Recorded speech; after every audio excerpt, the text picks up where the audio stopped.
Model প্রশ্ন যদি solve না করো, যতই এমসিকিউ প্রশ্ন মুখস্থ করো না কেন, পরীক্ষায় ভালো রেজাল্ট কিন্তু করতে পারবে না।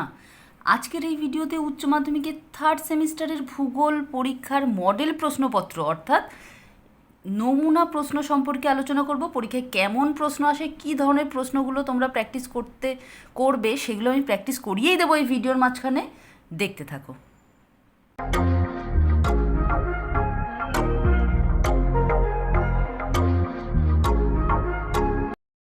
দেখো, তোমাদের পরীক্ষায় মোট 35টি প্রশ্ন আসবে এবং 35টি প্রশ্ন বলতে গেলে 35 রকম, মানে অনেক ধরনের প্রশ্ন আসবে। এবং আগে তোমরা যে সমস্ত এমসিকিউ এর উত্তর করতে, আর এখনের এমসিকিউ এর উত্তর কিন্তু সম্পূর্ণই আলাদা। তো আজকে এখানে যে প্রশ্নগুলো থাকবে 35টি প্রশ্নই থাকবে। ধরে নাও পরীক্ষায় তোমার এই প্রশ্ন পড়েছে এবং কিভাবে সলভ করবে সেটা আমি দেখিয়ে দেব। পুরো সিলেবাস থেকেই প্রশ্ন হবে, যেহেতু পরীক্ষার মডেল প্রশ্ন পরীক্ষায় যেমন আসে। দেখো, বাস্তুতন্ত্রের কয়েকটি পরিভাষা সংক্রান্ত বিবৃতি থেকে সত্য মিথ্যা উল্লেখ করো।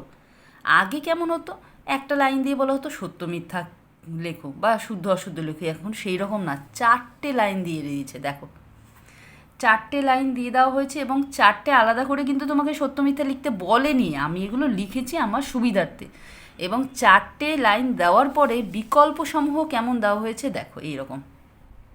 অর্থাৎ কোনটা কি, সেই ওই 4টে লাইনের মধ্যে কোনটা সত্য কোনটা মিথ্যা তোমাকে আলাদা করে জানতে হবে এবং এইখানে টিক করতে হবে। এই রকম প্রশ্ন আসলে তোমাকে প্রথমে কি করতে হবে, দেখে নিতে হবে যে কোনটা সত্য মিথ্যা। এরকম আমি যেমন লিখেছি সেই রকম পাশে লিখবে। লেখার পরে দেখবে কোন অপশানটা ঠিক হচ্ছে। আমার সাথে যেমন এই সি নাম্বারটা ঠিক হচ্ছে, তার মানে এটাই ঠিক। কোনো সময় তোমাদের দেখা গেল যে 4টে যে সত্য মিথ্যা করেছো কোনো অপশানের সাথেই মিলছে না, তখন আবার ভালো করে পড়ে দেখবে, ঠিক করে মেলাবে। কিংবা এখানে একটা দেখো দেখিয়ে দিচ্ছি, কেমন সহজ ছিল এটা।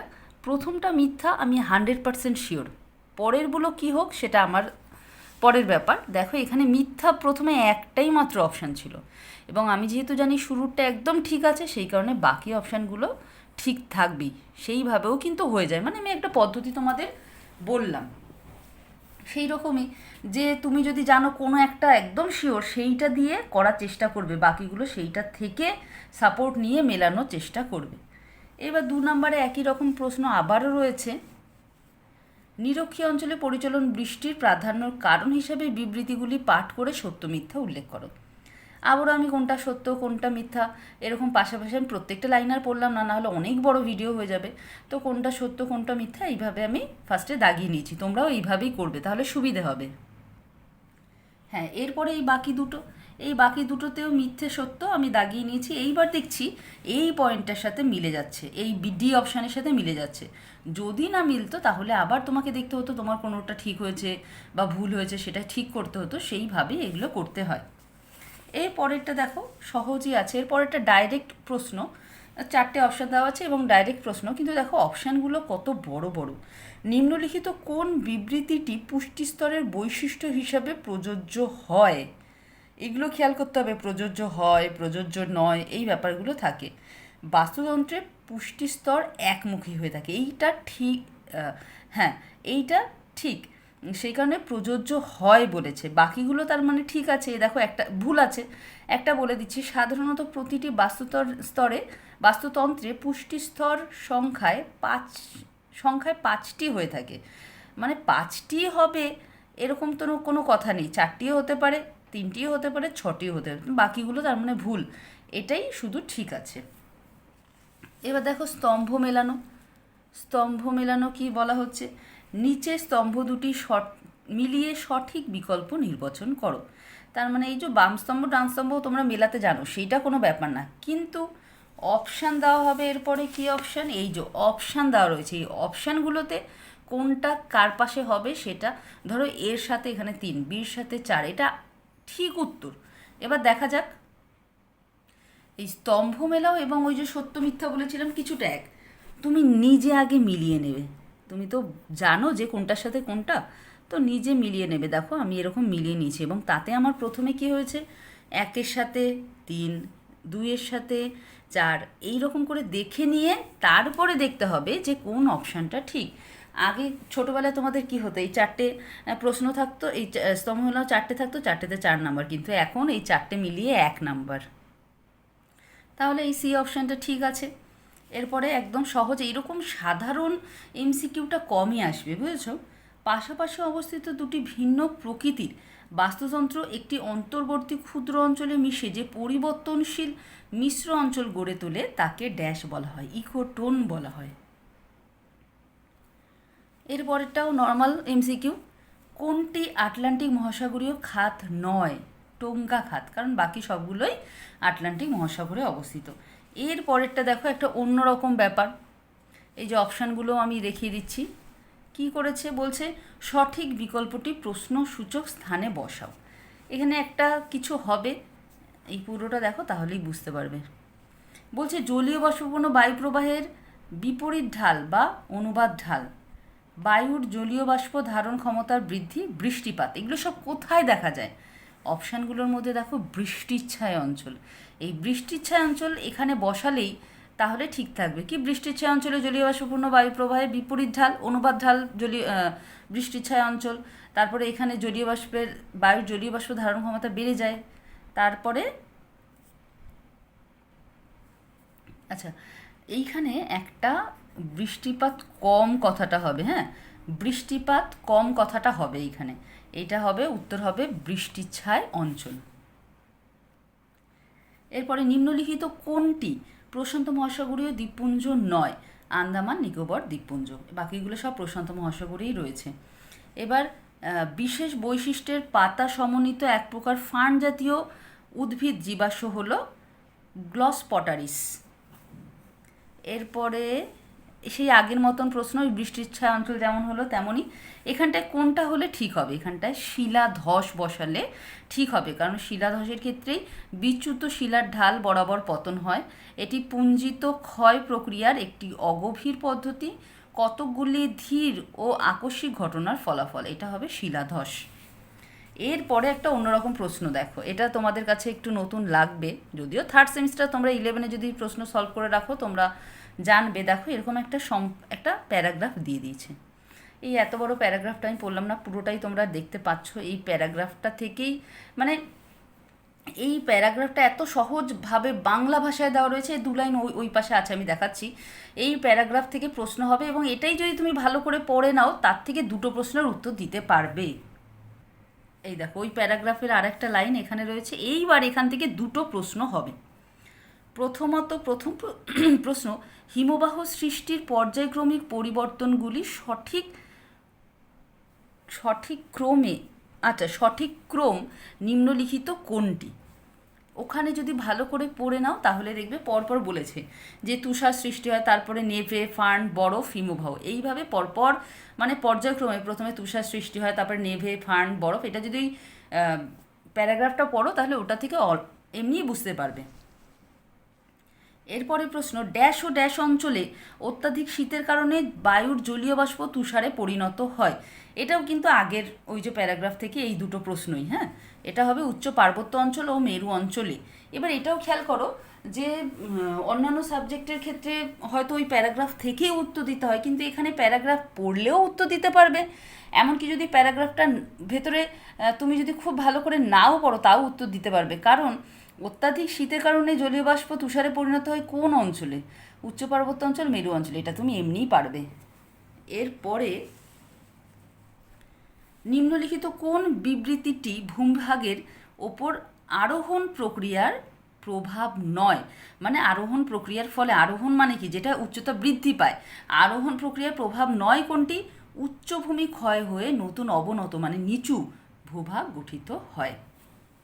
এরপরে আবার ওই রকম জিজ্ঞাসা চিহ্নে কি হবে দেখি, অপশানগুলো দেখে আসা আছে। এখানে তো তোমরা দেখতেই পাচ্ছ, মহাদেশের সংযোগস্থলে সংকীর্ণ সুদীর্ঘ জলভাগ, পার্শ্বচাপে এখানকার পলি ভাঁজপ্রাপ্ত হয়ে ভঙ্গিল পর্বত সৃষ্টি হয়, এটা তেথিস সাগর হবে। পলির ক্রমশ সঞ্চয় ও ভারে এটি ক্রমশ অবনমিত হয়। দেখি অপশানগুলো। আচ্ছা, এখানে উত্তর আছে মহীখাত। আমি বললাম তেথিস সাগর, তেথিস সাগরও তো একটা মহীখাতেরই উদাহরণ। যাই হোক, এখানে ওই রকম অপশান নেই, সেই কারণে এটা মহীখাত আছে, মহীখাত উত্তর হবে। এবার নর্মাল প্রশ্ন, প্রচুর পরিমাণে সান্দ্র মাটি এবং বোল্ডার সমূহ খাড়া ঢালে সংকীর্ণ খাতের মধ্যে দিয়ে পাতের আকারে চলনকে কি বলা হয়? অবস্কর প্রবাহ। এরপরে সেই যে রকম দাবি আর কারণ, বিপ্লব কথাটির আবিধানিক অর্থ হলো আমূল পরিবর্তন। ভারতে কৃষিতে, এটা ঠিক আছে কথাটা। কারণে বলছে ভারতের কৃষিতে জলসেচের প্রসার, উচ্চ ফলনশীল বীজ, রাসায়নিক সার, কীটনাশক ব্যবহারের মাধ্যমে গম উৎপাদনে এক বৈপ্লবিক পরিবর্তন দেখা যায়। তাহলে উত্তর কি আছে দেখি। দাবি এবং কারণ দুটি সঠিক, এবং কারণটি দাবির সঠিক ব্যাখ্যা। এইখানে দেখো আমি একটু বুঝিয়ে দিই, তোমরা হয়তো জানবে তবুও বুঝিয়ে দিই। এখানে এইরকম অপশান থাকে যে প্রথম লাইনটি ঠিক, দ্বিতীয় লাইনটিও ঠিক, প্রথমটি ঠিক, পরেরটি ভুল, পরেরটি ভুল, ঠিক, প্রথমটি ভুল।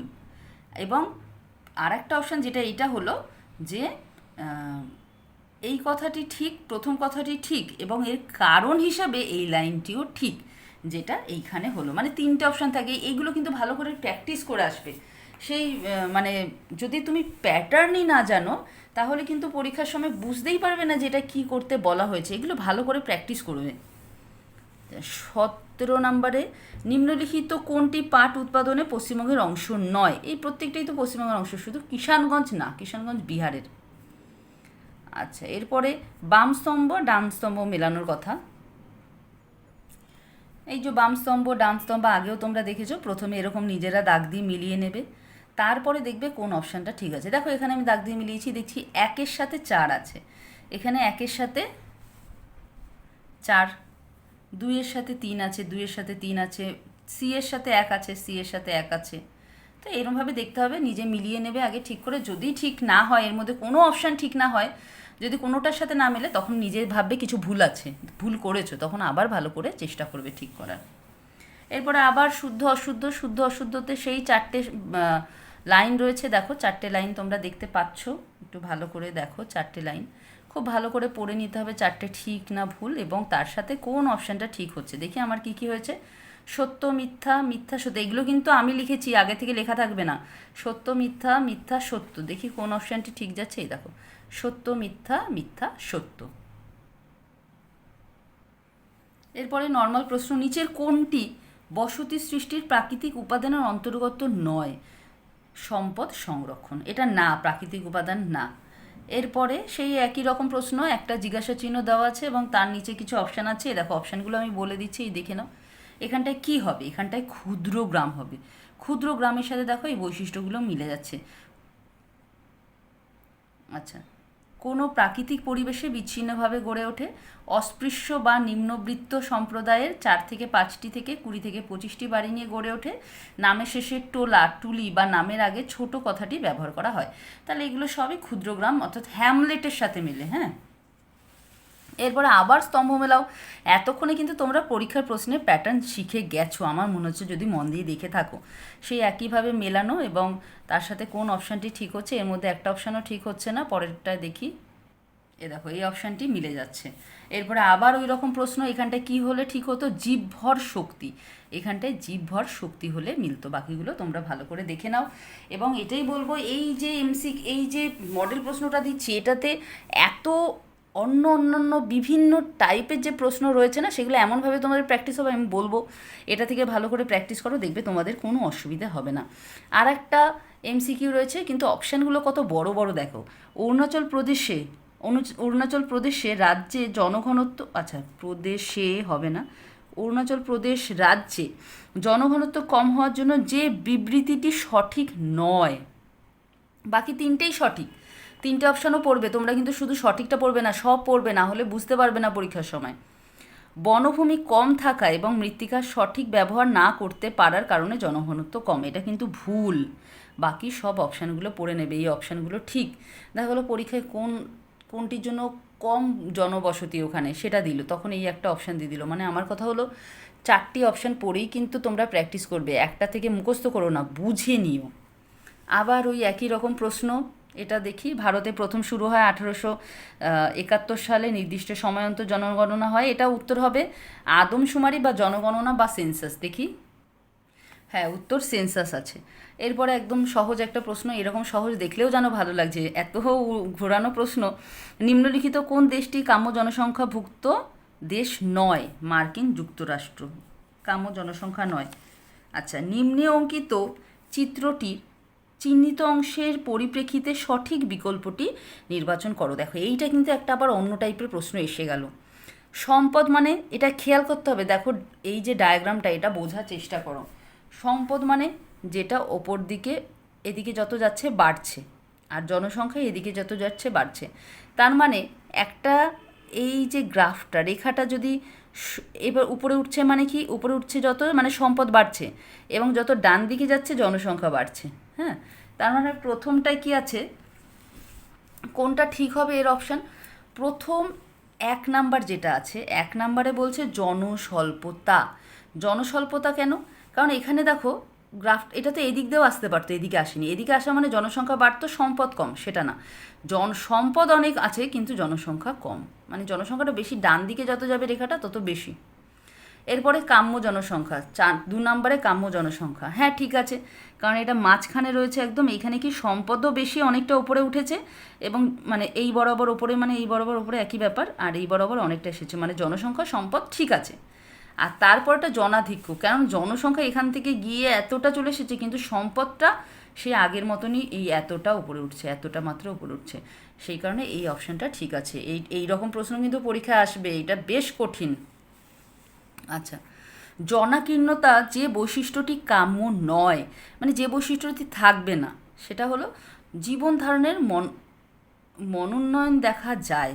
আচ্ছা, এটা ময় আকার হবে। হ্যাঁ, জীবন ধারণের মানোন্নয়ন মানে মানটা বৃদ্ধি দেখা যায়, সেটা দেখা যায় না। জনকীর্ণতাতে কখনোই মান উন্নয়ন হয় না।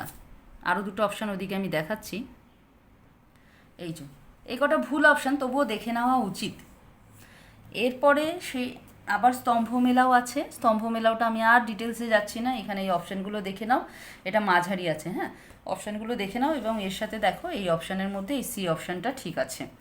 এবার 30 নম্বর প্রশ্ন আছে, দক্ষিণ ও দক্ষিণ পূর্ব এশিয়া, উত্তর পূর্ব ইউরোপ, মার্কিন যুক্তরাষ্ট্রের পূর্বাংশ অত্যন্ত ঘন বসতিযুক্ত অঞ্চল। এরপরে আবার ডাইরেক্ট প্রশ্ন আছে, দুটি দেশের মধ্যে পারস্পরিক চুক্তির ভিত্তিতে পণ্য ও পরিষেবা আদান প্রদান সংক্রান্ত বাণিজ্যকে বলে দ্বিপাক্ষিক বাণিজ্য। দ্বিপাক্ষিক বাণিজ্য। হ্যাঁ, এরপরে প্রশ্ন চিহ্নযুক্ত স্থানে সঠিক বিকল্প বসাও, মানে ওই যে ওই আগের মতন। দেখো কোয়েশ্চেন মার্ক যেখানে রয়েছে সেখানে কী হবে, অভ্যন্তরীণ বাণিজ্য, তাহলেই মিলবে। দেখো দেশীয় মুদ্রায় এই বাণিজ্য সম্পন্ন হয়, বাণিজ্যটি একটি দেশের মধ্যে সীমাবদ্ধ হয়, সংশ্লিষ্ট দেশের আইন মেনে এই বাণিজ্যটি চলে। এরপরে আবার স্তম্ভ মেলাও আছে। স্তম্ভ মেলাও, এখানে দেখো একটা মজার স্তম্ভ মেলাও রয়েছে, প্রত্যেকটার পাশেই প্রত্যেকটা ঠিক অপশান রয়েছে। হ্যাঁ, দেখো মহারাষ্ট্রের পাশে রয়েছে চাসকামান সেচ প্রকল্প, অন্ধ্রপ্রদেশ কুর্নুল কুডাপ্পা খাল, তামিলনাড়ু নিম্ন ভবানী সেচ প্রকল্প, আর কর্ণাটক কৃষ্ণরাজ সাগর খাল। এগুলো ঠিকই আছে, সেই কারণে এর সাথে 1 2, বি এর সাথে 2, সি এর সাথে 3, আর ডি এর সাথে 4। এটা খুব মজার। এটা যদি কেউ আন্দাজে করে কেউ ভুল করবেই, কারণ কেউ তো আর আন্দাজে পাশাপাশি মেলাবে না। এরপরে 34-এ রয়েছে, শেষের দিকে এসে গেছি, যে সেচ ব্যবস্থায় কৃষিযোগ্য সেচ সেবিত এলাকার আয়তন 1.2 হেক্টর থেকে 3 হেক্টর হয়, সেগুলোকে বলা হয় মাইক্রো ইরিগেশন সেচ সেবিত এলাকা। উত্তর হবে মাইক্রো ইরিগেশন। 35 নম্বরে জলসম্পদের বহনীয় ব্যবহার মানে সাস্টেনেবল ইউজ, মানে সব সময় যাতে জলটাকে ব্যবহার করা যায়, ভবিষ্যৎ প্রজন্মও যাতে ব্যবহার করতে পারে, সেক্ষেত্রে গ্রহণীয় পদক্ষেপগুলির মধ্যে কোন বিবৃতিটি প্রযোজ্য নয়? মানে এগুলো কিন্তু খুব ঘোরানো প্রশ্ন। বলছে জলসম্পদ যাতে ভবিষ্যৎ প্রজন্ম পর্যন্ত থাকে, ভবিষ্যৎ প্রজন্মও ব্যবহার করতে পারে, কিন্তু এই যে 4টে লাইন থাকবে, 4টে লাইনের মধ্যে কোনটা ঠিক নয় তার ক্ষেত্রে, মানে বাধা দেবে তাকে। প্রথম, বৃষ্টি জলের মতো পুনর্ভব উৎস থেকে জলের ব্যবহার বাড়ানো। হ্যাঁ, যাতে হচ্ছে কি বলছে, বৃষ্টির জলের মতো পুনর্ভব সম্পদ, মানে যদি বৃষ্টির জলটা তো প্রায় সময়ই হতে থাকবে, সেইটা যদি বাড়ানো যায় তাহলে ভৌম জলের পরিমাণটা থাকবে ভবিষ্যৎ প্রজন্মের জন্য, কম ব্যবহার করলে ভবিষ্যৎ প্রজন্মের জন্য থাকবে, তাহলে ওটা ঠিক আছে। ভৌম জলের মতো গচ্ছিত উৎস সমানভাবে ব্যবহার করা যাতে এই উৎস বৃদ্ধি পায়। যদি ভৌম জল বেশিই ব্যবহার করা হয় তাহলে বৃদ্ধি কী করে পাবে? তাই সেই কারণে এটা ঠিক না। যত ভৌমজল ব্যবহার হবে সেটা তো কমে যাবে, তাহলে ভবিষ্যৎ প্রজন্ম কিন্তু এটা পাবে না। তাহলে এটাই উত্তর, যে এটাই প্রযোজ্য নয়, এটা ঠিক না। বাকি দেখো, ভবিষ্যৎ প্রজন্ম যেন রক্ষা করার আমি অপশানগুলো বলে দিচ্ছি। লবণাক্ত জলকে লবণযুক্ত করে, আচ্ছা, লবণাক্ত জলকে লবণ মুক্ত করে ব্যবহার বা বৃষ্টির জল সংরক্ষণ করে ব্যবহার করলে সুদীর্ঘদিন জলের ব্যবহার সুনিশ্চিত করা সম্ভব। মানে বুঝতে পারছো, জলকে একটু সঞ্চয় করছে এবং লবণ মুক্ত করে ব্যবহার করছে, কারণ লবণাক্ত জলের পরিমাণ তো প্রচুর, সেগুলো যদি ব্যবহার করা যায় লবণ মুক্ত করে, তাহলে ভবিষ্যৎ প্রজন্মের জন্য কোনো চিন্তা থাকবে না, থাকবেই জল। ভূগর্ভের জলবায়ু স্তরে ভূপৃষ্ঠস্থ জলকে পরিশোধন করে সংযোজন করতে পারলে জলসম্পদের বহনীয় উন্নয়ন করা সম্ভব। এই ওয়ার্ডগুলো জানতে হবে, বহনীয় বা বহতা উন্নয়ন মানে আমরা এমন একটা উন্নয়ন করব যাতে বর্তমান সেই সম্পদগুলো আমরা ব্যবহার করছি সেটা আমাদের ভবিষ্যৎ প্রজন্মও ব্যবহার করতে পারবে, মানে একেবারে আমরা শেষ করে ফেলবো না। তাহলে এই হলো তোমাদের 35টি প্রশ্ন। আমি এখানে বারবার বলবো, যে অপশানটি ঠিক আছে সেটা শুধু যদি পড়ো তাহলে মুখস্থ হবে, মুখস্থ থেকেও দরকার বোঝা। তোমাকে একটা অপশানের সাথে 4টে অপশান মিলিয়ে দেখতে হবে যে কোনটা ঠিক, তবেই কিন্তু তোমার প্র্যাকটিসটা সঠিক হবে। এবং এখানে বিভিন্ন ধরনের প্রশ্ন আসে, সেগুলো তো আমি ব্যাখ্যা করলামই। এছাড়াও ছবি দিয়ে, ভারতের ম্যাপ দিয়ে কিছু প্রশ্ন আসে, তারও আমি আগেও তোমাদের মডেল কোয়েশ্চেন পেপার দিয়েছি, আগেও আমার চ্যানেলে আপলোড করা আছে, এটাও দিলাম নতুন করে আরও বিভিন্ন ভ্যারাইটি দিয়ে। এছাড়াও আরও ভবিষ্যতেও আমি তোমাদের সাজেশান দেবো সমস্ত কিছু। কিন্তু তোমাদের থার্ড সেমিস্টারে আমি বারবার বলছি, এক তো প্র্যাকটিক্যাল করাই আছে, ফোর্থ সেমিস্টারের জন্য সমস্ত প্র্যাকটিক্যাল তোমরা পেয়ে যাবে। তাছাড়া প্রত্যেক অধ্যায় ভিত্তিক তোমাদের এমসিকিউ আমি দিয়ে রাখি, দেওয়া আছে, সেগুলো প্লেলিস্টে পেয়ে যাবে। প্লেলিস্ট দেখো, সেখানে সব কিছু দেওয়া আছে তোমাদের থার্ড সেমিস্টারের জন্য, কোনো অসুবিধা নেই। এমনকি ফোর্থ সেমিস্টারেরও সব কিছু তোমরা পেয়ে যাবে পরবর্তীতে। তাহলে আশা করি মডেল কোয়েশ্চেন পেপার বুঝতে পেরেছো, ভালো করে প্র্যাকটিস করো এগুলো, তবে কিন্তু পরীক্ষায় ভালো মার্কস পাবে তোমরা। তাহলে আজকের জন্য এখানেই শেষ করছি, খুব তাড়াতাড়ি তোমাদের প্রয়োজনীয় আরও